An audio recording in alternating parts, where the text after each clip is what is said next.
Class first. मैं आपकी स्मृति ma'am आज आपको अध्याय 1 प्रार्थना पढ़ाने जा रही हूँ। हे ईश्वर, है तुझे प्रणाम,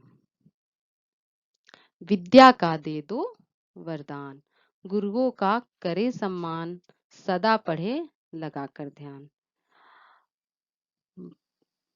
यहाँ पर कवि कह रहा है कि हे ईश्वर, हे प्रभु, हे भगवान, तुमको प्रणाम है मेरा।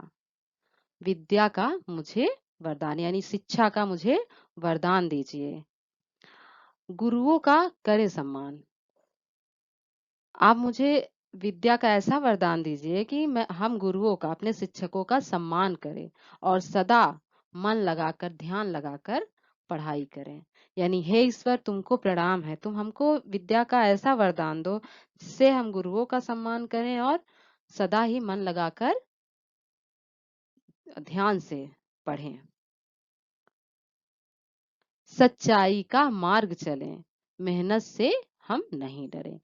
हम हमेशा सच्चाई, सच के मार्ग पर चलें, सच के रास्ते पर चलें, मेहनत से कभी ना डरें। यानी किसी भी कार्य में, परिश्रम में से कभी ना डरें, हमेशा मेहनत करें, उससे घबराएं नहीं। पढ़े लिखे और बने महान, हे ईश्वर, है तुझे प्रणाम।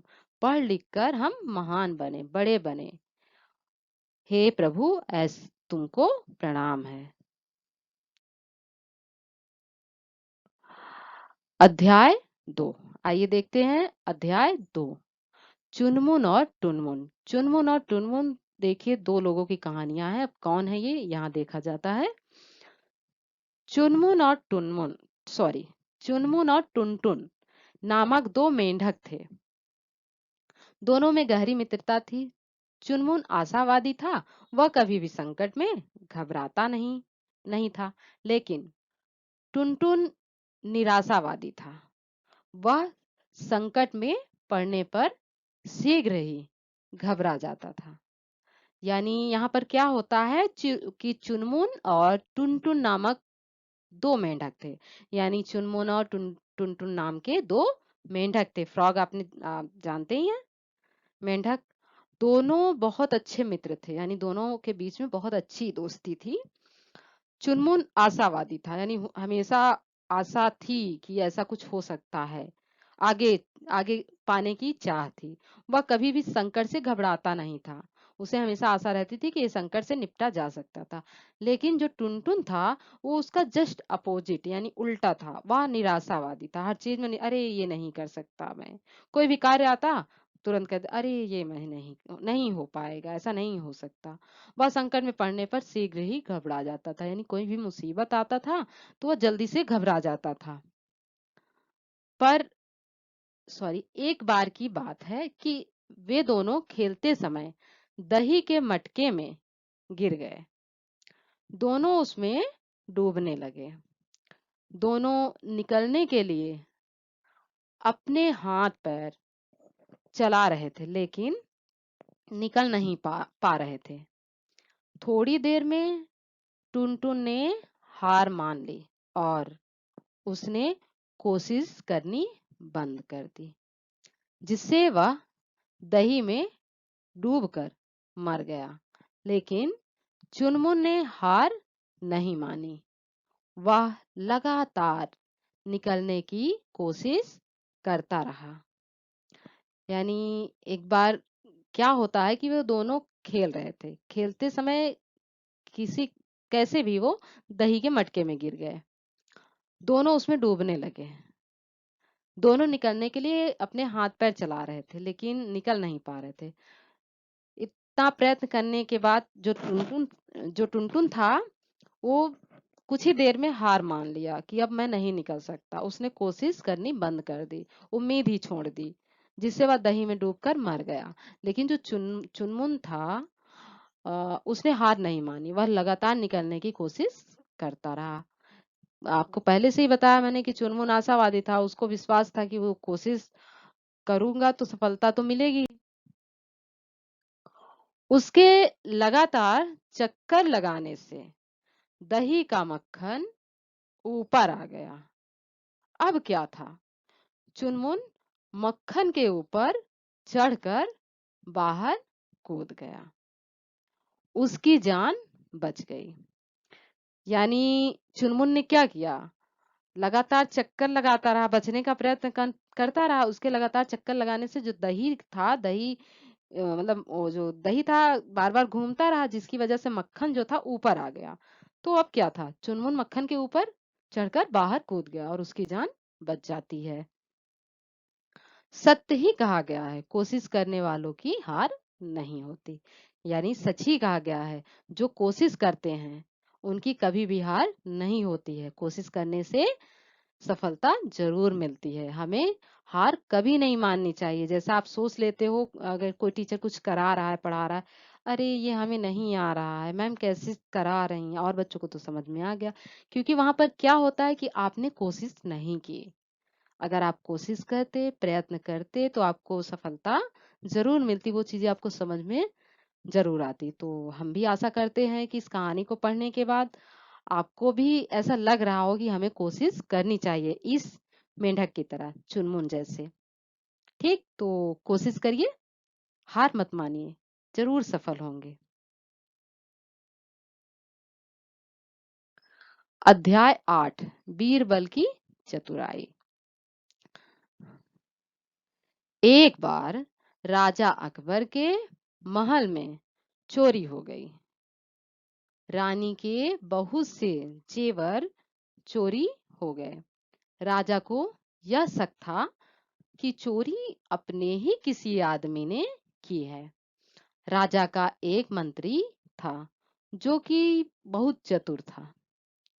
उसका नाम बीरबल था।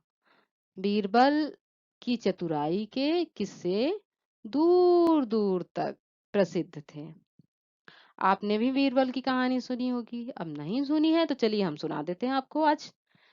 एक बार राजा अकबर के 9 रत्नों में से, यानी उन्होंने अपने महल में अच्छे अच्छे विद्वान विदुषी लोग रखे थे, जो कि बीरबल भी उन्हीं में से गिने जाते हैं।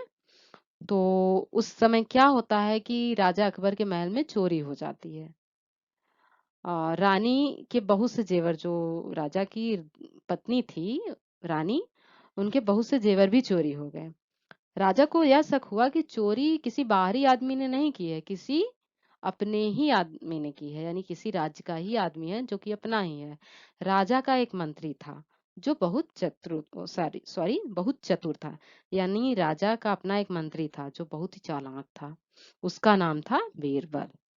तो बीरबल की जो चतुराई थी उसके किस्से दूर दूर तक प्रसिद्ध थे, यानी उसकी चतुराई को लोग काफी जानते थे, बड़ी प्रसिद्धि मिली थी। यानी दूर दूर के लोग उनके बारे में जानते थे, उनके किस्से सुने थे। अकबर ने बीरबल को चोरी के बारे में बताया। बीरबल ने कहा, महाराज, 2 दिनों के बाद चोर का पता लग जाएगा। बीरबल को एक तरकीब सूझी। अगले ही दिन उसने राज दरबार में सभी मंत्रियों को बुलवाया। तो अकबर ने बीरबल को चोरी के बारे में बताया। बीरबल ने उनसे कहा, महाराज, 2 दिनों के बाद चोर का पता लग जाएगा। तो बीरबल को एक तरकीब सूझी। अगले दिन क्या करता है कि उसने दरबार में सभी मंत्रियों को बुलवा लिया। अब तरकीब क्या थी, आगे देख। बीरबल ने एक ऐसा घड़ा मंगवाया जिसके बीच में बहुत ही मुश्किल से हाथ जाता था। बीरबल ने सभी की उपस्थिति मंत्री सॉरी बीरबल ने सभी उपस्थित मंत्रियों से कहा कि तुम सभी बारी बारी से इसमें अपना हाथ डालना। यह एक जादू का घड़ा है। तुम में से जो कोई भी चोर होगा उसका हाथ घड़े में से बाहर नहीं आएगा। बीरबल ने क्या किया, दरबार में सभी मंत्रियों को बुलवाया और फिर एक घड़ा मंगवाया जिसके बीच में बहुत मुश्किल से हाथ जाता था। यानी जो उसका मुख था, ऐसा था कि उसमें हाथ थोड़ा मुश्किल से जाता था, कठिनाई से जाता था। तो बीरबल ने सभी उपस्थित मंत्रियों से कहा कि तुम सभी बारी बारी से इसमें अपना हाथ डालना। यह एक जादू का घड़ा, यानी इसमें इस घड़े से जादू भी होता है, जादू वाला घड़ा है भाई। तो तुम में से जो कोई भी चोर होगा उसका हाथ घड़े से बाहर नहीं आएगा। तो हाथ तो डालने के लिए कहा, लेकिन यह भी बता दिया कि अगर आप में से कोई चोर होगा तो उसका हाथ इस घड़े से बाहर भी नहीं आएगा। ये जादुई घड़ा है। बीरबल ने सभी मंत्रियों के आगे घड़ा रख दिया। सभी मंत्रियों ने घड़े में हाथ डाला। वे सब हैरान थे, क्योंकि सभी का हाथ आसानी से बाहर आ गया था। बीरबल ने सभी मंत्रियों के आगे घड़ा रख दिया। सभी मंत्रियों ने घड़े में हाथ डाला। वे सब हैरान थे, क्योंकि सभी का हाथ आसानी से बाहर आ गया था। इसका मतलब उनको ऐसा लगा कि हम हैं, आगे देखते हैं। यह सब देखकर राजा ने पूछा, बीरबल बताओ चोर कौन है? बीरबल ने कहा, महाराज, चोर अभी आपके सामने आ जाएगा। वास्तव में बीरबल ने उस घड़े में लाल रंग का घोल डाला हुआ था।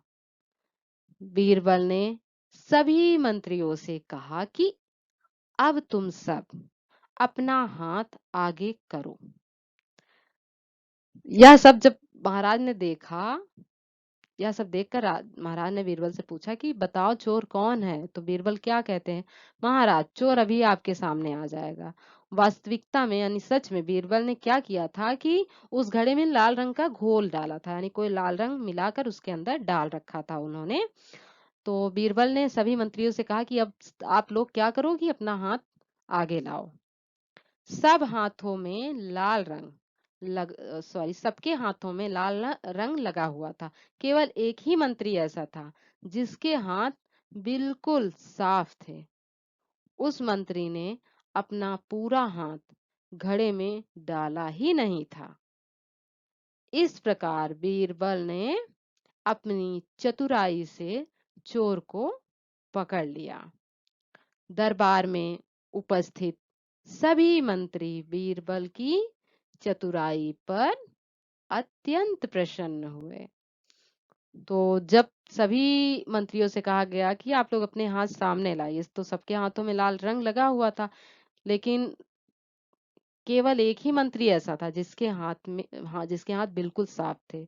उस मंत्री ने अपना पूरा हाथ घड़े में नहीं डाला था, क्योंकि उसने चोरी की थी और यह कहा गया था कि यह जादुई घड़ा है, जो चोरी किया होगा उसका हाथ उसी में फंस जाएगा और निकलेगा ही नहीं। तो उसने पूरा हाथ ही उसमें नहीं डाला, सिर्फ उसी के हाथ में रंग नहीं चढ़ा और सभी के हाथ में चढ़ गया था, क्योंकि सबको तो यह पता था कि उसने चोरी की नहीं है, तो उनका हाथ वहां फंसेगा नहीं। और उसको यह डर था कि चोरी तो मैंने की है, मेरा हाथ फंस सकता है। अपने इसी विचार से वह पकड़ा गया। तो बीरबल ने अपनी चतुराई से चोर को पकड़ लिया। अब दरबार में उपस्थित सभी मंत्री बीरबल की इस चतुराई से बहुत प्रसन्न